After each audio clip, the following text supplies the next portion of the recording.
Good morning. Welcome. Welcome to this virtual and in-person service of the Idaho Falls Unitarian Universalist Church on this 26th day of February 2023. 2023. Come into this place of peace and let its silence heal your spirit. Come into this place of memory and let its history warm your soul. Come into this place of prophecy and power and let its vision change your heart. I'm Ron Goen, and I will be assisting Arthur Kull in the service this morning. Cindy Logan will be doing the Time for All Ages, and Vic is the technical guru.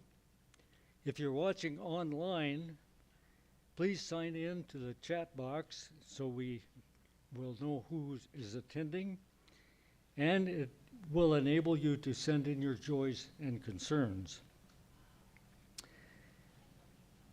And if in the sanctuary, please write your joys and concerns on the slip of paper back in the corner, and we will read them a little bit later. And for announcements, please silence your cell phones if you haven't already.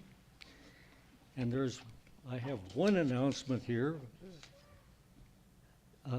The UU Women's Group will be at Sirens. Please RSVP to Molly Brinkerhoff by Thursday, and she will get the address to you. This group is open to all who identify as female and non-binary. Are there any other announcements? Oh, I've got one. Cindy. We are running a protein drive for the Idaho Falls Food Bank. It's free will. You can make an offering either in the basket market for protein drive, or you can do it online, write a check. Just make sure our treasurer Larry can identify that from your pledge, so it's different.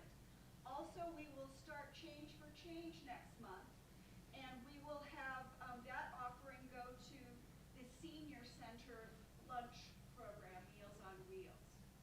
Okay? Look for that on the second Sunday. Thank you. Are there any other announcements? If not, at this time, let us prepare ourselves for worship. Calm our hearts, our minds, our breathing. Breathe deeply in and out, listening to your breath as I ring the peace bowl 3 times.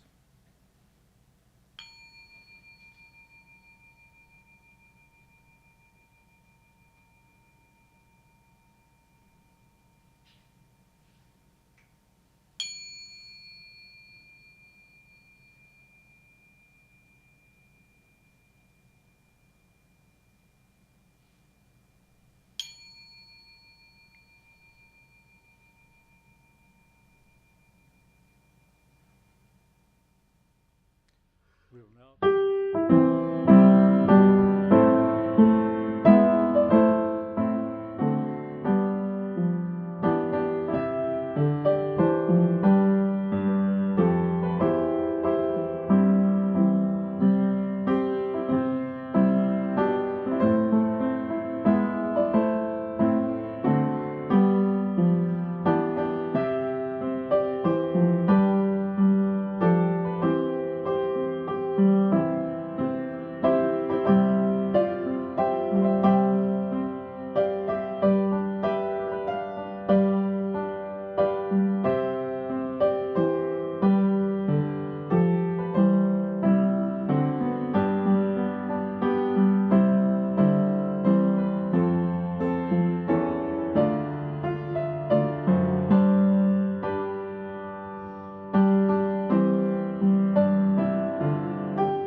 Our church's covenant helps us remember why we are a part of this faith and why we give our time and our resources to this congregation.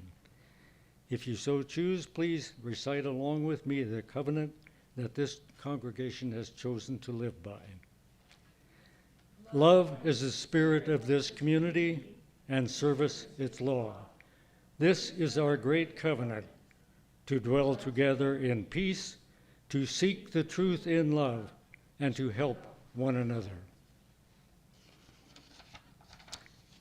Arthur will now light the chalice.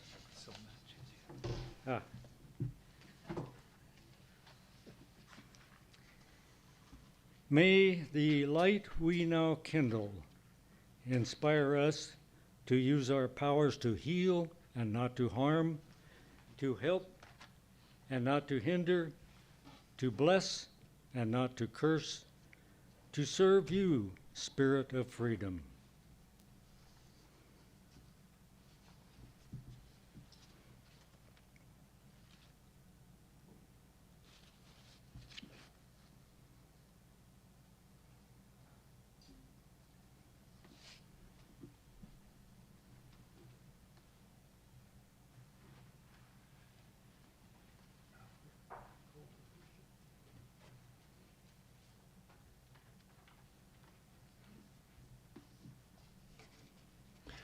The call to worship this morning is by Reverend Kathleen McTeague. We come together this morning to remind one another to rest for a moment on the forming edge of our lives, to resist the headlong tumble into the next moment, until we claim out for ourselves awareness and gratitude, taking the time to look into one another's eyes and faces and see their communion, the reflection of our own eyes. This house of laughter and silence, memory and hope is hallowed by our presence together.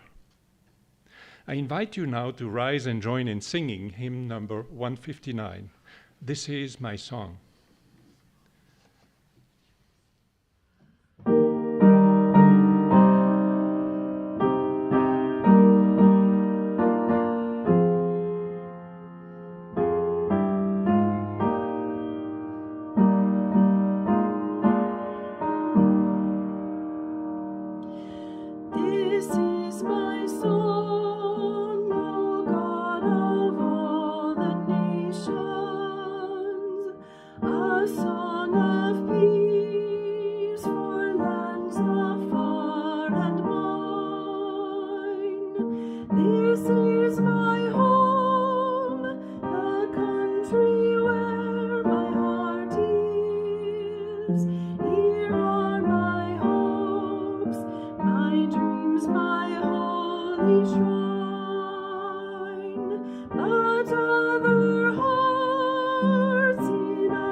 Good morning. Today is the last Sunday of February, which is the end of Black History Month. here in the U.S. So I wanted to read to you this story, The Kindest Red. And first I will tell you a little bit about our author. I will try to pronounce things correctly, but you know how that goes. Ibataj Muhammad is an Olympic gold and bronze medalist. She was in 6 different Olympic trials and Olympics that I can count here. And she is from Maplewood, New Jersey. She is Muslim, and she was the first female athlete to wear a hijab, the headscarf, while competing. And so that's a little about her. And as far as I know, she still lives in New Jersey. Her mother was a special ed teacher, and I think her father was an engineer. And the question we ask is, what kind of world do you want? And this is a story of hijab and friendship. Mama holds up the dress. My sister Asia's dress. Before that, Mama's dress. Now it is mine. I hug it close. I've been waiting so long to wear it. That's a cute little red dress. Asia does my hair, just like Mama taught her. She says, almost done, Faiza, just like Mama. Mama takes our picture day picture before waving goodbye. My kind, beautiful girls, remember you are strong and smart, and you can do anything. And she also put a barrette in her sister's hijab. It's really sparkly. At school, my friend Sophie twirls in a dress with big red roses and the biggest red sash. I twirl to show her we match. We march into class together.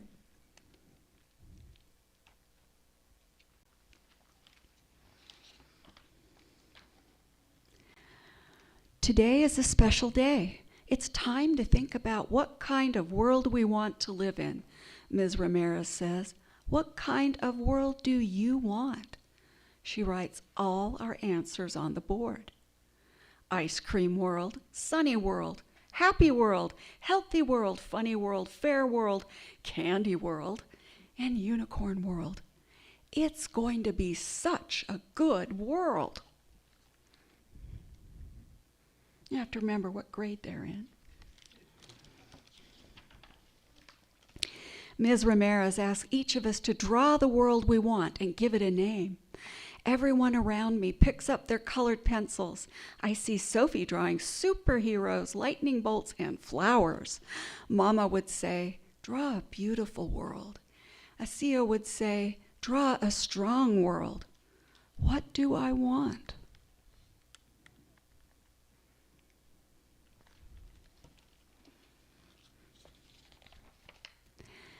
A kind world, a world where there's always a friend nearby, a world of friends helping one another. Very wise. Very nice. Okay, class, it's recess time, Ms. Ramirez says. Are you ready to make your wishes for the world come true? When we get outside, I link my arm with Sophie's. Let's make the world kinder, I say. With our superpowers, Sophie says. We look for ways to grow a kind-powered world.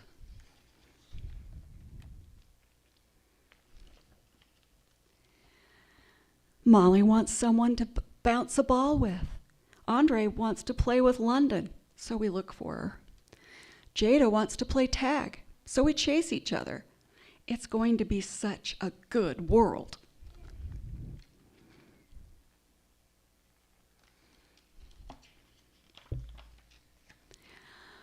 At our second recess, our class keeps using our powers to make the best world. I run to Aisha to make her day even better and ask her, is there anything I can help you with? She smiles and gives me and Sophie and Jada a turn with her basketball.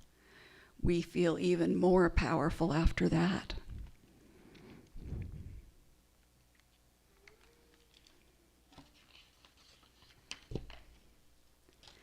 Priya needs help putting a Band-Aid on her hand. Sophie needs her sash tied into a big bow. Mateo needs help with his bow tie. And Sophie needs her sash tied into a big bow again. Violet and Felix need to stop fighting over the jump rope, so they decide to take turns. When it's time to line up, Sophie needs her sash tied into a big bow again. Mateo and I help her.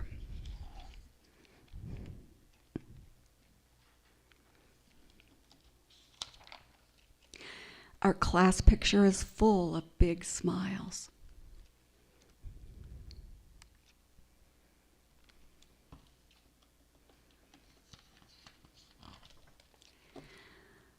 Later, Ashia comes to pick me up from my classroom.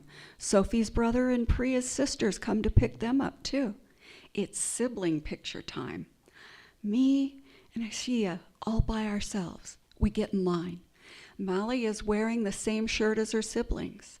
Andre has the same tie as his brother. Priya is wearing jeans just like her sisters. Sophie's brother even has a vest covered with roses. Seeing them makes me happy and sad.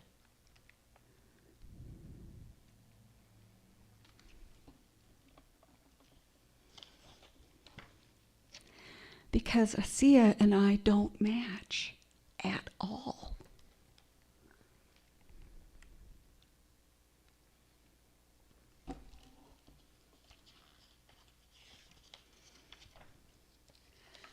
When Sophie sees my face, she asks, "Are you okay?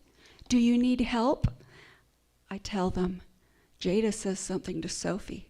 Sophie nods and pulls her sash so hard, its big bow falls. She pulls it out of its loops, and Jada spreads it out. It's big and wide and strong, just like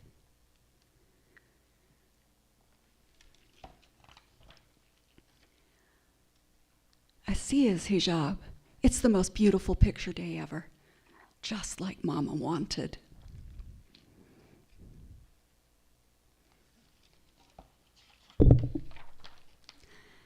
I want a kind world, a world where kindness passes from one to another, like Mama's passing of her dress, like Aisha doing my hair, like our class passing power to each other, like Jada passing an idea, and Sophie passing her sash, like me passing on this story.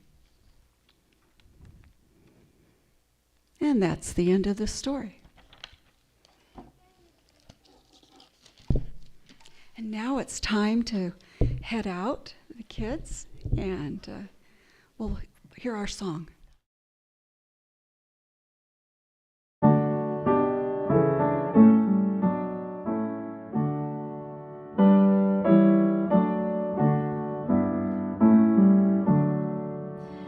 As we leave this friendly place, love give light to every face. May the kindness which we learn light our hearts till we return.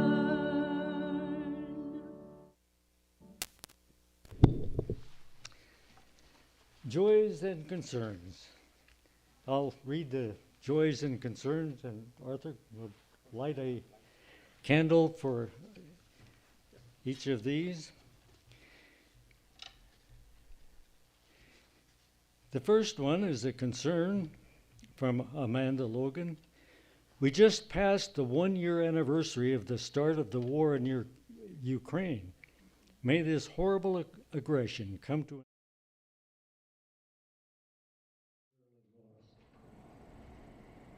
a concern. Disappointment Bob and I had to postpone our trip to Albuquerque to deal with leaky water in our basement. That's a bummer. And from Bob Gersh, Robbie's birthday is Friday the 3rd. And from Karen Schaefer, a concern. I believe public taxes should support public schools. Voucher schemes divert dollars to schools that may have particular religious orientations and are not accountable to state standards. It's against our Constitution of separation of church and state. Please tell your legislatures not to support this diversion of state taxes. Are there any, Joyce? We do. We have one from Adam Goodwin, and he says, "Today my wife Olivia and I are joyful for the simple miracle of everyday life and the ability to participate in church through the miracle that is technology." And we will light one additional candle for all those joys and concerns that we retain in our hearts.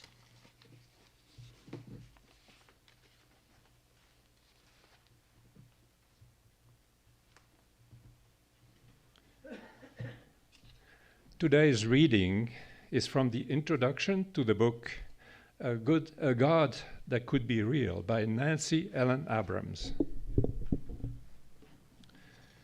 We've all grown up so steeped in tradition, whether we've accepted it or rebelled against it, that it's hard to grasp that the chance to redefine God is actually in our hands. But it is. And the way we do it will play a role in shaping the future of civilization. The good news is that we no longer have to do it by compulsion, tradition, or reflex. We can start rethinking our understanding of God in light of knowledge we never had before.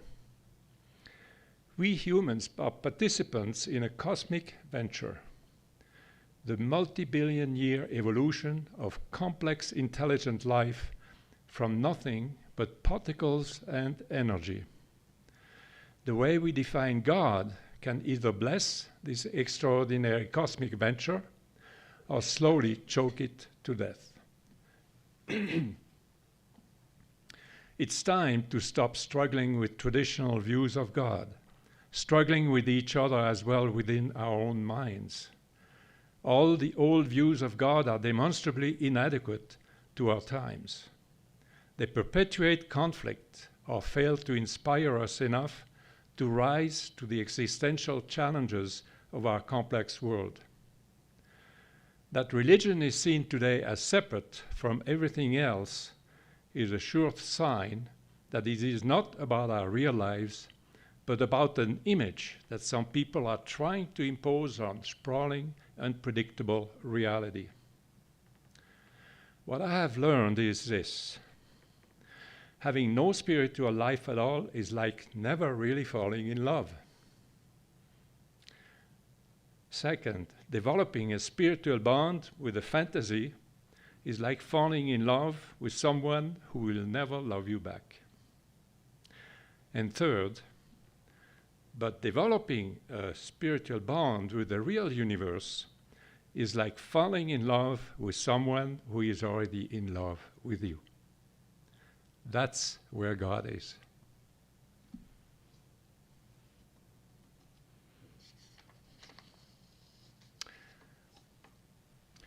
The offering is a sacrament of the Free Church. It is supported by the voluntary generosity of all who join with us. The offering will now be given and received in grateful appreciation of our shared hopes.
One nation under God, indivisible, with liberty and justice for all. Every Wednesday at Rotary, we start our meetings by singing a patriotic song, such as My Country 'Tis of Thee, or America the Beautiful, and reciting the Pledge of Allegiance. Most service clubs in this country do the same. That routine applies to many public events as well. Conventional wisdom holds that America has been a Christian nation since its founding.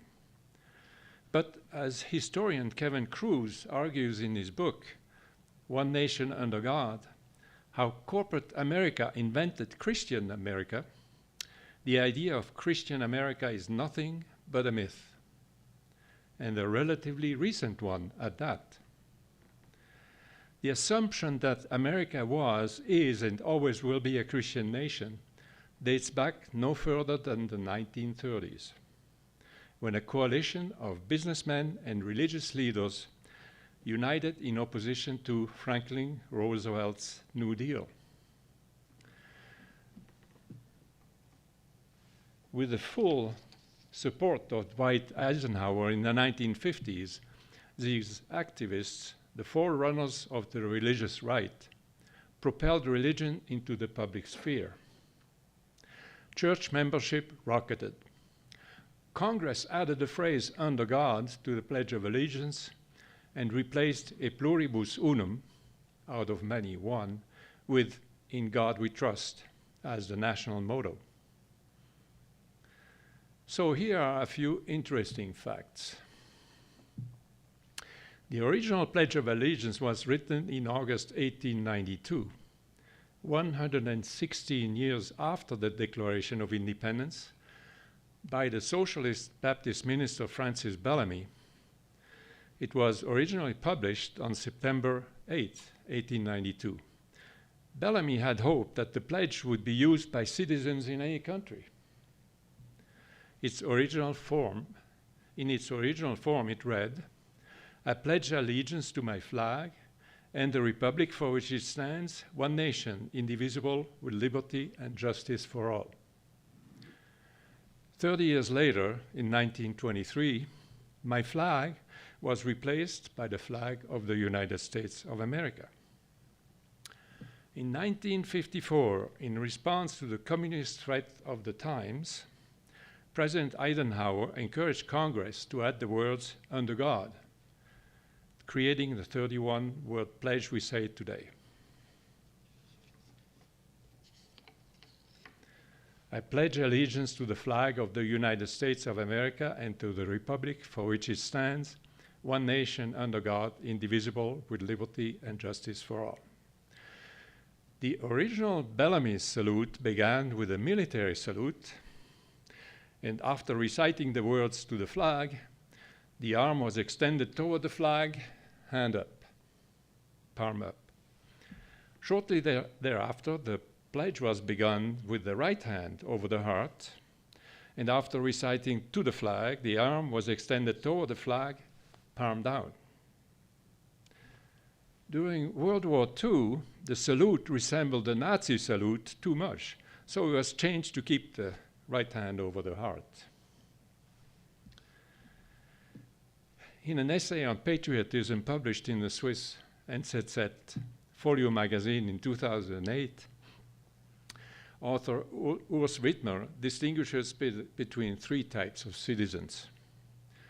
The first one is the big citizen, a big C citizen, a mature individual, independent, well-informed, who pays attention to the issues of the nation, who has perspective of its history and culture, and is well-versed in its governance.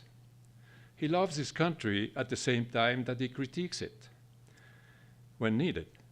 The citizen is an ideal to strive for, an ideal seldom attained. But nobody's perfect. Inside every citizen, however, lives a patriot.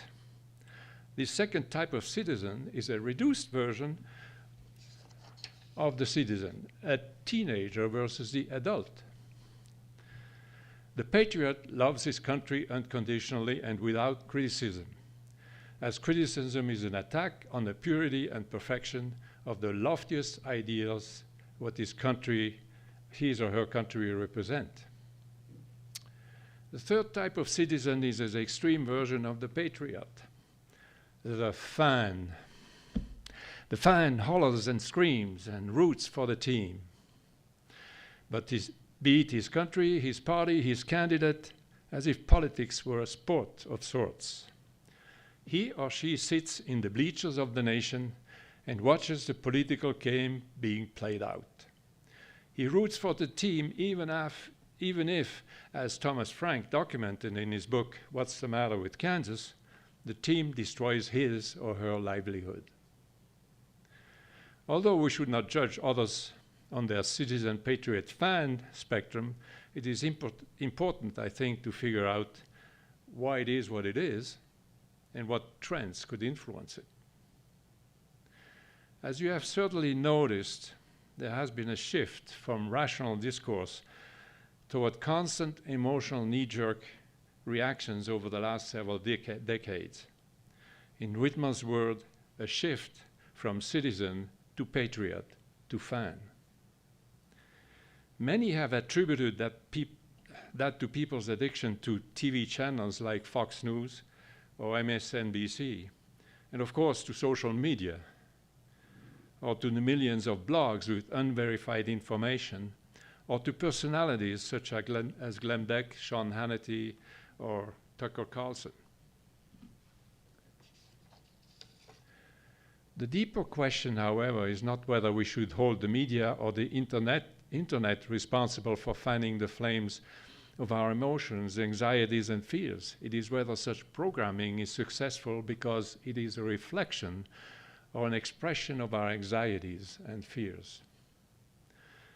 Most of us have uneasy feelings about the state of our country, the state of the world, or the future in general. We have wars like the ones in Ukraine, Ethiopia, Myanmar, the pandemic, the near collapse of the financial system in the first decade of the century, the threat of global warming, pollution, wide migrations of people, just to mention a few.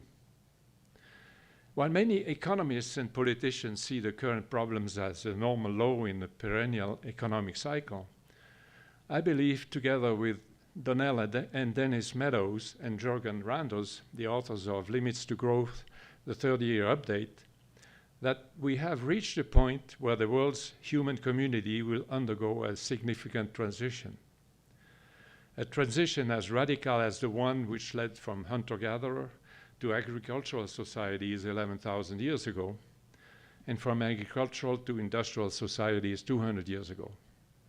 Obviously, that's not going to happen within a day or two. That may happen over decades. Why? The reason is that the exponential growth of commerce due to its globalization is starting to reveal limits to our gospel of everlasting growth. When we lived in the Bay Area in the mid-90s, I was program chair of the Swiss-American Chamber of Commerce in San Francisco. And I had invited Arthur Kull, the Swiss diplomat who was leading the negotiations at the time for the General Agreement on Tariff and Trade, called GATT, G-A-T-T, to speak at one of our lunches. For information, GATT agreements led to the formation of the World Trade Organization, which in turn led to the globalization of trade. Our discussions focused on the benefits of worldwide free trade agreements. According to Dunkel, the purpose of the elimination of import tariff barriers between the GATT countries was to unleash trade to flourish and the wealth of all nations to increase. As we know now, it did.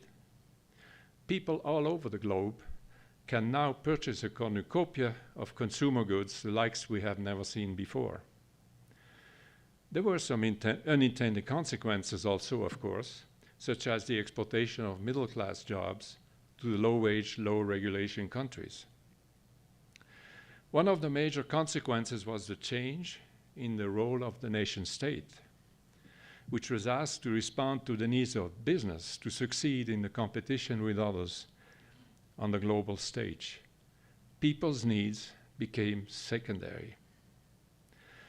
As a result, we now live in a world dominated by free market thinking, both in business and government. All that really counts are profits and the rate of growth of the gross domestic product, the GDP. As the authors of the book Limits to Growth, the 30-year update wrote, that kind of thinking can be problematic. Just think. Any growth percentage will at one point double whatever you consider, be it population, resource use, or pollution. At 1% growth, it takes 70 years to double. At 2%, it takes 35 years. At 5%, 14 years. The authors have put together a model of the world that is comprised of the many interlinking human activities such as population growth, food production, industrial production, and services delivered. For each of these, they assume that the resource is needed, a benefit is derived, and pollution is produced that needs to be disposed of. Let's look at food production as an example. Since I'm a foodie, that's what interested me. The principal resource we need is arable land, to which we need to add water, fertilizer, pest and weed control chemicals to grow crops. Arable land, however, is a resource that may not last forever, as soils can be blown away over time by wind. We know that. I-15, all the closures up north. And also nutrients can get exhausted. Salinity caused by irrigation may limit crop fields. Or fields will be abandoned when aquifers have been pumped dry. The pollution produced can result in the contamination of groundwater, rivers, lakes, and air with excess fertilizer and other chemicals, which with, as a consequence, reduced life expectancy. With the increasing population, we need to produce more food, which requires more land or new technologies to increase yield. New technologies may require more non-renewable resources, may produce more pollution. Although food production is increasing worldwide in absolute quantity, it is leveling off in the amount per capita. The conclusion of the authors is that business as usual will bring with it the collapse of food production and, as a result, collapse of the world's population. They basically predict that the world's population will go back down to about 2 billion people. The points I'm trying to make here are that the planet's resources are finite, and two, that it matters what we do as a global community. And business as usual is not a viable path to the future. The authors of Limits to Growth outline one scenario in which a population of 8 billion can be sustained over the next century. That, though, requires a complete change in the way we live, one in which we live in harmony with the planet's resources. The prevalent thinking is that in the last 50 years we have moved from the industrial age to the information age. We now need to move from the information age to the age of sustainability if we want to survive as a species. The nation state has a role to play with this. Contrary to popular assumption that mankind's ideal is rugged individualism, Homo sapiens is a social animal, a being who needs to identify with a tribe. The nation state has fulfilled that role in modern times. A nation state focused mostly on global business competition, however, creates uncertainties as to who we are. As a reaction, we may cling with desperation to the symbolism of our common culture, the flag, the Pledge of Allegiance, the power of our armed forces, the monuments to our famous leaders and to the fallen of our wars, or to the notion that we are God's chosen people. Whether you like it or not, many aspects of the global economy, the global movement of people, and the global communications are here to stay. What needs to change is the balance of power between people, business, institutions, and governments, as well as in the way governments of the world's nations work together. One nation under God. So what about God? As Nancy Abrams, in A God That Could Be Real, wrote, how we think about God matters enormously. And the dawn of a new cosmology is the best opportunity we may ever have to get it right. If we dare to let God be real in this universe, we may actually come to understand aspects of God as well as feel the intimacy that its real presence provides. If we look for God in what is real, the argument about God's existence is over, and we can begin to learn its true nature and relationship to us. We can begin to experience our special place and God's in the dynamism of the cosmos. If we finally realize that God is not that white-robed, long-haired guy in the sky, but is all that surrounds us, like matter, space, the laws of physics and chemistry, as well as life, I can then say, with conviction, one nation under God.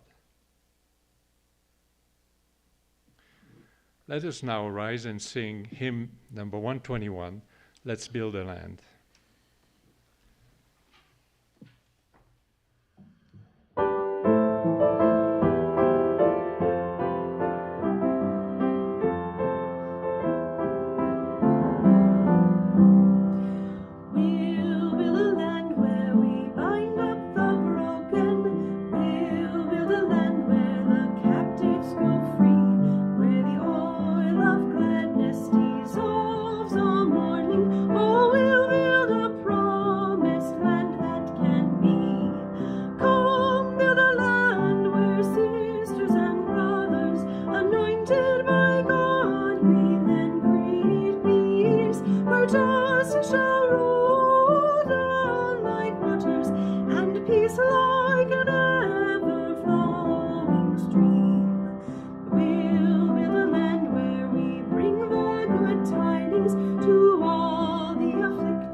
Peace like an ever-flowing stream. Thank you. This is a beautiful song. I remember hearing it at one of the General Assemblies, and we were about 4,800 people singing together. That was very emotional. Our closing words today are from Lao Tse. If there is to be peace in the world, there must be peace in the nations. If there is to be peace in the nations, there must be peace in the cities. If there is to be peace in the cities, there must be peace between neighbors. If there is to be peace between neighbors, there must be peace in the home. If there is to be peace in the home, there must be peace in the heart.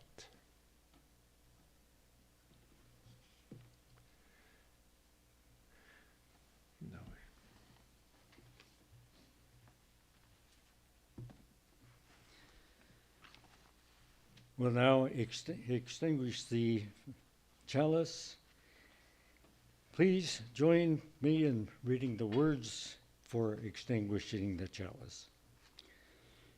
We extinguish this flame, but not the light of truth, the warmth of community, or the fire of commitment. These we carry in our hearts until we are together again.